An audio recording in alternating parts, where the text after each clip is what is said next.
నమస్కారం, welcome to Suman TV. నేను గీతాంజలి. మనతో పాటు ఉన్నారు శివరుద్ర సాధువు గారు. ప్రత్యేకించి చెప్పాలి, కేదార్నాథ్ లాంటి ఆలయాన్ని హైదరాబాద్లోని జగద్గిరి గుట్టలో నిర్మించాలనేది ఆయన సంకల్పం. దానికోసం ఆయన చాలా తీవ్రంగా శ్రమిస్తూ ఉన్నారు. ప్రత్యేకించి వారు చెప్పేటువంటి మాటలు ఎంతో మందిని ఒక రకంగా చెప్పాలంటే వాళ్ళ కష్టాల నుంచి బయటపడేసాయి. తెలియని విషయాల్ని తెలియజెప్తూ ఎంతో జ్ఞానాన్ని ఆయన పంచుతూ ఉన్నారు. అందుకని ఇవాళ ఆహ్వానించాం. చాలామందికి ధర్మ సందేహాలు అంటూ ఉంటాయి, వాటి గురించి తెలుసుకోవాలనుకుంటారు. పితృపక్షాల గురించి కావచ్చు, అలాగే ఆత్మల గురించి చాలామంది మాట్లాడుతూ ఉంటారు. ఇలా రకరకాల అంశాల గురించి ఆయన చెబుతూ ఉంటారు. మరి వారిని సుమన్ టీవీ స్టూడియోకి ఆహ్వానించాం. వారితో మాట్లాడదాం, మన సందేహాలని నివృత్తి చేసుకుందాం. గురువుగారు, ప్రస్తుతం చూస్తున్నాం కదా, ఎంత దారుణంగా అయిపోయిందంటే వరదలు, మరీ ముఖ్యంగా తెలుగు రాష్ట్రాల్లో చూసుకుంటే వరద బీభత్సానికి ఎన్నో కుటుంబాలు అతలాకుతలం అయిపోయాయి.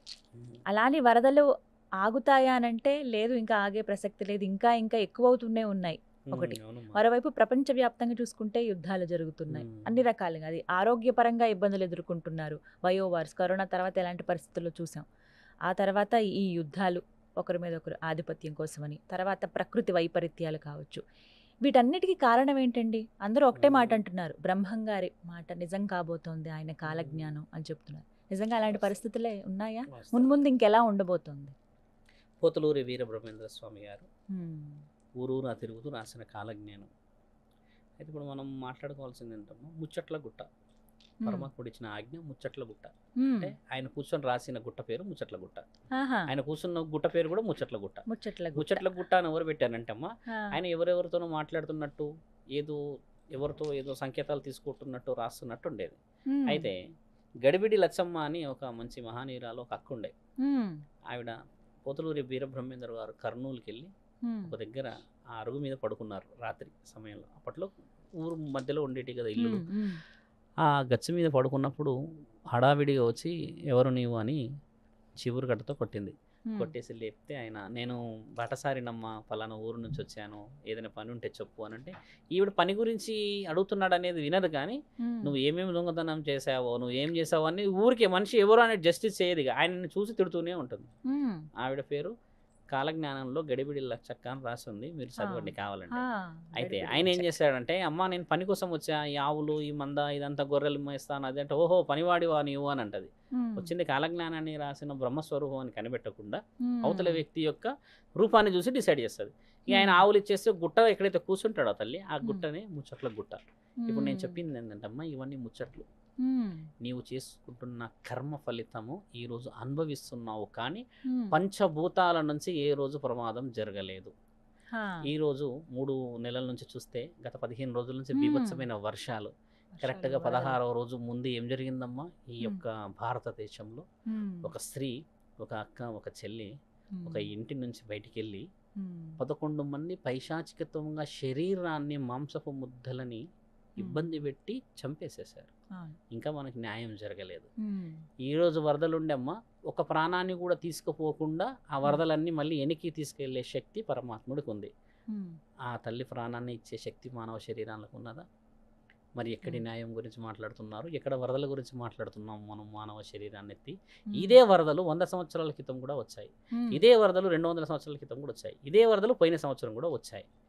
కానీ ఈసారి కొంచెం ఒక మెట్టు ఎక్కువ వచ్చిందంటే అమ్మా, ఈ సంవత్సరంలో జరిగిన అఘాయిత్యాల గురించి పరమాత్ముడు హింట్ ఇస్తున్నాడు. సృష్టికర్తని నేను, సృష్టికి ఎంతటి శక్తి ఉందో చూయిస్తున్నా, నేను దిగితే నా శక్తిని తట్టుకోగలరా అనేది మహాముక్కంటి ఆజ్ఞ. ఇది శాస్త్ర వేదాల్లో చాలా మంది పండితులు ఇప్పటికీ మొత్తుకుంటున్నారు. ఆడపిల్లలని కాపాడండి, చిన్న పిల్లలని రక్షించండి, తల్లిదండ్రులని గౌరవించండి, తెచ్చుకొని కట్టుకొని వేద మంత్రాల సాక్షిగా మనతో పాటు వచ్చిన భార్యకి అవమానం జరగకుండా గర్వంతో ఉన్న 3 నెలల కడుపు మీద ఎలా తనాలనిపిస్తుందమ్మా? అలా తంటూ ఉన్న ఆ అర్థనాదాలే ఈరోజు వరద రూపంలో మన మీద బురద చల్లుతున్నాయి. అలా మనం చేసుకున్న పాపాలు పరమాత్ముడు ఇంకెలా చెప్పగలుగుతాడు? ఎక్కడో విజయవాడలో కృష్ణమ్మ దగ్గరికి ముక్కుపుడకకి నీళ్ళు వచ్చాయంటే ముక్కుపుడక దాకా రాదు. అలా వచ్చేదైతే ఆయన చెప్పడు. 30 సెకండ్లలో సృష్టి మునిగిపోతుంది. మీరు కాలజ్ఞానం మీరు మాట్లాడిన దాంట్లోనమ్మా, శివపురాణంలో ఆఖరి సంపుటిలో మన మానవ చరిత్ర ఎలా ముగిసబోతుందో రాసి ఉంది. 30 సెకండ్లే గంగా మనల్ని ముంచుకోవడానికి. మొత్తం ప్రపంచం మొత్తం 30 సెకండ్లే. ఇప్పుడు విజయవాడ నుంచి 30 రోజుల నుంచి అదే నడుస్తుంది కదా. ముంచాలంటే ఎంతసేపు ఆవిడ? అలా చేయట్లేదు అని అంటే మనం ఏమి కోరుతున్నామో అంటే మనం ఏం ప్రయత్నమే చేసుకున్నాం? చేసింది ఆ కృష్ణమ్మ ముక్కు పొడుగు చూయించింది అందుకోవటానికి మనకు. దుర్గమ్మది. ఆ ఇల్లులు మునిగాయి, ప్రాణ నష్టాలు మ్మ్. జరగలేదు. ఆకలితో చాలా మంది అరిచారు, మ్మ్. ప్రాణ నష్టం జరగలేదు. మ్మ్. హెచ్చరికలు ఇచ్చారు, ప్రాణ నష్టం జరగలేదు. మ్మ్. తెలిసి కావలసుకొని మద్యం మత్తులో ఉండి 8 సంవత్సరాలు 10 సంవత్సరాలు 8 నెలలు 6 నెలల ఆడపిల్లలపై పైశాచికత్వం చేస్తున్న ఈ సృష్టిలో మ్మ్. సృష్టి ఇంకెంత వివరంగా ఇస్తుందమ్మా విశేషం. మీరు అన్నారు ఎందుకు వస్తుంది, మ్మ్. బాగా కారణం. వర్షాలు మ్మ్. వస్తూ ఉన్నాయి. ఇంకా సృష్టిలో ఉన్న ఈ 5 రకాల శక్తుల్లో మ్మ్. ఇదొక శక్తి.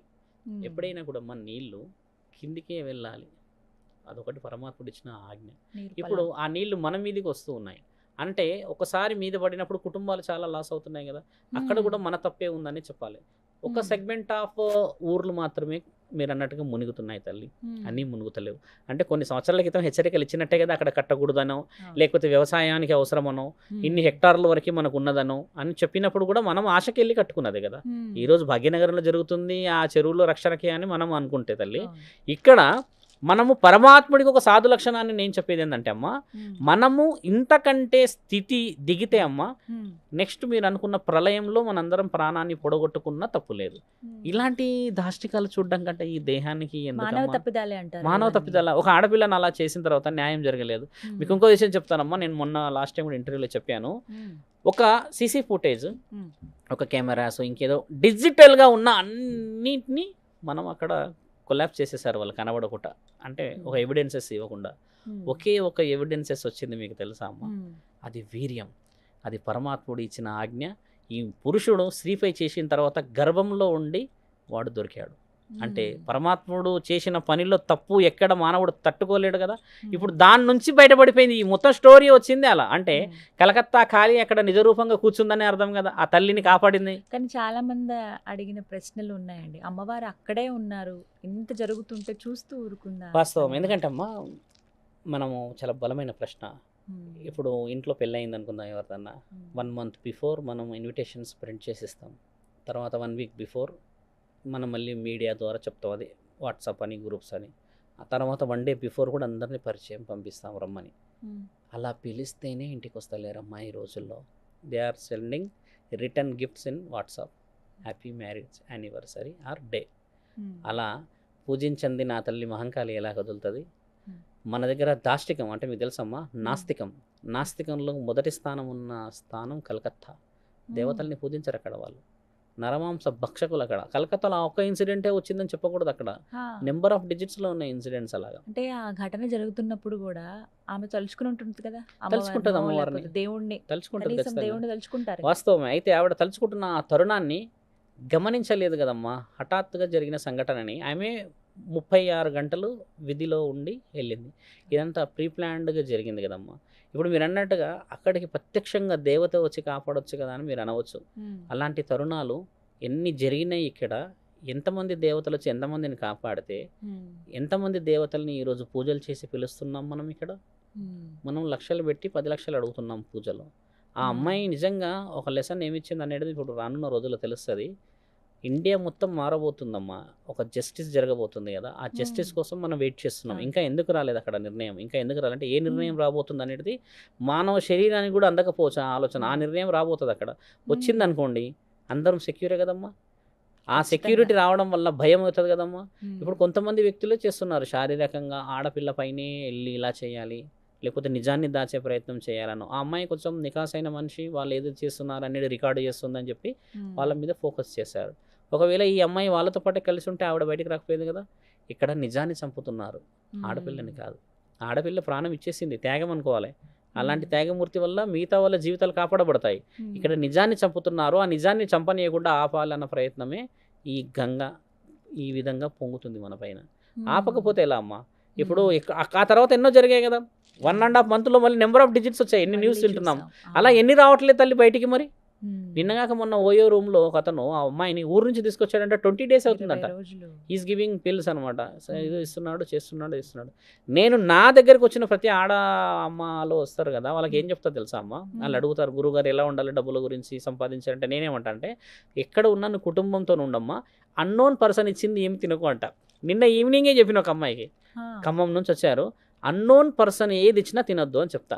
అన్నదానం కార్యక్రమంలో అయినా మీ వాళ్ళతో పాటు వెళ్ళండి అని చెప్తా. గుడిలో ప్రసాదంకి వెళ్తారు కదా, చుట్టుపక్కల అందరూ ఉన్న గుడికి వెళ్ళాలి, రెగ్యులర్గా వెళ్ళే గుడికి వెళ్ళాలి. ఎక్కడైనా ఏదైనా కొనుక్కున్నప్పుడు కూడా మనవాడు మన రక్త సంబంధికుడు ఒకళ్ళు ఉంటేనే తినాలమ్మా అని చెప్తే ఆమె కొంచెం ఆనందపడుతుంది. నిజమే గురువు గారు, వాడు ఇచ్చేవాడు ఇచ్చిన తర్వాత ఏం జరుగుతుంది అనేది నీకు కూడా తెలియదు.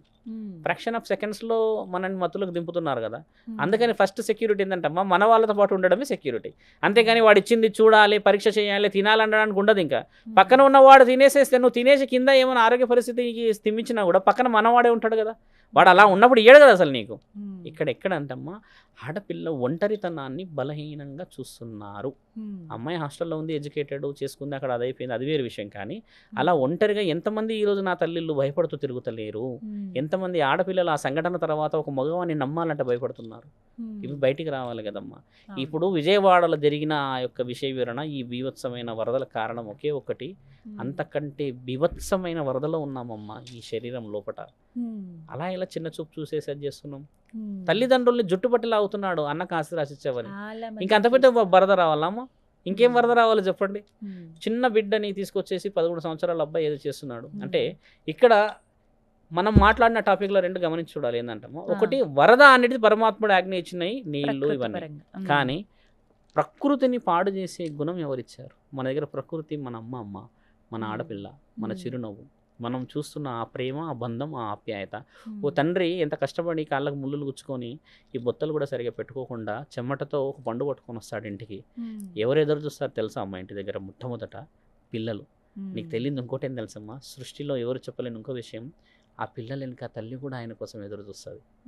ఈ ఇంత పవిత్రమైన ప్రేమని అలా ఎలా అవలీలాగా మనం చీకొడుతున్నాం ఒక కామానికి. మరి తల్లి తండ్రికి ఆ ఆవేదన, ఆ గర్భశోకం, మరి ఆ కలకత్తా కాళీ ఈయనే ఈ పని చేస్తుండొచ్చు కదా. ఇప్పటికన్నా తెలుసుకోండి అని. కలకత్తా కాళీ విన్నందుకే ఇది జరుగుతుండొచ్చు అనుకోవచ్చు కదా. ఇప్పుడు ఒక వ్యక్తిని కాపాడుకోలేకపోయిందా కలకత్తా కాళీ అనే ముందు ఎంతమంది ముఖ్యమైన పూజలు చేస్తున్నారు అక్కడ. ఆ అమ్మాయికి న్యాయం జరగాలని ఎంతమంది మహాయాగాలు చేశారు ఇక్కడ. నా ఇల్లు, నా సంసారం, నా వ్యాపారం పడాలని ఇక్కడ మనం చండీ యాగాలు చేసుకొచ్చాము. కానీ ఒక ఆడపిల్లకి న్యాయం చేయాలని ఎవరు చేయలేరు. నేను 5-6 ఇంటర్వ్యూలో చెప్పాను, మహాయాగాలు చేయాలో రండి అని చెప్పాను. ఎవరు రావట్లేరే. ఎందుకు చేయట్లేము మనం? ఎందుకంటే వాటి వల్ల ఫలితం ఉండాలి కదా. శాస్త్ర గ్రంథాల్లో, ఇతిహాస పురాణాల్లో, 4 వేదాల్లో రాసి ఉంది, ఒక యాగానికి వచ్చే మహా ప్రతిఫలమే పరమశివుడు. ఆయన ఒక యాగం ఇంతవరకు ఫెయిల్ కాలేదు మన ఈ 28 కలియుగాల్లో అంటే మీరు నమ్మగలరా తల్లి? ఒక యాగానికి ఉన్న బలమే అది. అది చేసామంటే అది ఫెయిల్ కాలే ఇంతవరకు. ధర్మం కోసం చేస్తున్నాం కదా మనం, ఆ అమ్మాయి కోసం చేస్తున్నాం. అలాంటి అమ్మాయిలు ఎంతమంది కోసం చేస్తున్నాం, అది ఖచ్చితంగా ప్రతిఫలం వస్తుంది. ఎందుకు మనం 140 crore పర్సన్స్ అంటే మనం వెళ్ళి అడగట్లేం జస్టిస్ కోసం? వై ఓన్లీ డాక్టర్స్ వచ్చి ఈరోజు క్యాంపెయిన్ చేస్తున్నారు మాకు జస్టిస్ కావాలి అని అంటే, రేపటి రోజు మన ఇంట్లో వాళ్ళకి అలా అయితే? అందుకని అమ్మా అందరం రియాక్ట్ కాకపోతే రిజల్ట్ రాదు కదా.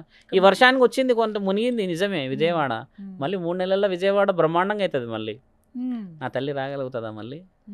ఆ మౌమిత వాళ్ళ అమ్మ నాన్న ప్రేమ నీవు ఇవ్వగలవా? మనం ఇవ్వగలమా? సాక్షాత్తు శివుడు వచ్చినా ఇయ్యలేడు తల్లి గర్భాన్ని. మళ్ళీ వయసు దాటిపోయింది, మళ్ళీ కనలేరు కదా. ఎవరినన్నా చూపించి నేను శివుడు అంటే నమ్ముతారా ఇప్పుడు? ఎందుకంటే అమ్మ ఇందాక వాడినది అదే, రక్తానికి ఉన్న విలువ శివుడు కూడా పూర్తి చేయలేడు. ఈ వరదల గురించి మనం చాలా తక్కువ మాట్లాడుకుంటున్నాం కదా, ప్రమాదాల గురించి ఎక్కువ మాట్లాడుకుంటే ఈ వరదలు ప్రశాంతంగా పంట పొలాలు మనకు పండించిస్తాయి. ముందు ఎలా ఉండబోతుంది? మంచిది. మనం న్యాయం ధర్మాన్ని కాపాడకపోతే ముందు ఇంతకంటే ప్రమాదం ఉండవచ్చు.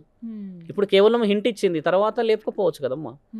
ఎంతోమంది చనిపోతున్నారు. కరోనాలో కనీ విని ఎరగని రీతిలో కోట్ల మంది చనిపోయారు కదమ్మా. ఇప్పుడు చైనాలో ఆ రోజు 350 కిలోమీటర్ల డిస్టెన్స్లో వచ్చిన ఆ హెవీ ఆ ఫాలింగ్ అమ్మా, ఎంతమందిని లేకపోయింది చూసారమ్మా? అసలు ఆలోచించారా? అసలు మనిషికి అంత ఆ లెవెల్లో వచ్చి ప్రాణాలు తీస్తుంది అనుకున్నారా అమ్మ? ఇప్పుడు చైనా కోలుకోవడానికి 100 సంవత్సరాలు పడుతుంది అంటున్నారు. అంటే ఎంతటి స్థితిని అక్కడే చూయించాడంటే మనం ఏం నేర్చుకోవాలి ఇక్కడ? ఒకరిపై ఒకరు దండయాత్రలు జరుగుతున్నాయి కదమ్మా. ఇప్పుడు యుద్ధాలు బంగ్లాదేశ్ పైన జరిగిందనో, వేరే దేశాలు మన మీద జరుగుతుందమ్మా. మన రాజ్యంలో అంతర్యుద్ధం మొదలయ్యి ఇప్పటికి 100 సంవత్సరాలు అయ్యింది. కన్న తల్లి గర్భం మీద తన్ని నీవు ఇచ్చిన ఆ పాలనే లెక్క పెడుతున్న నీవు ఎవడొచ్చి ఇప్పుడు మన దగ్గర పుణ్యాన్ని తీసుకెళ్తాడు, పాపంలో ఉన్న శరీరాలమ్మా. భారతదేశమైనా ఏ దేశమైనా పాపాన్ని తీసుకెళ్తాడు వచ్చి. మన గుడులు తీసుకెళ్తాడా, మన గోపురాలు తీసుకెళ్తాడా, లేకపోతే ఇంకేమైనా నగలు నట్రాలు తీసుకెళ్తాడా అంటే ఇక్కడ నుంచి తీసుకెళ్ళేది ఏం తెలుసా అమ్మా?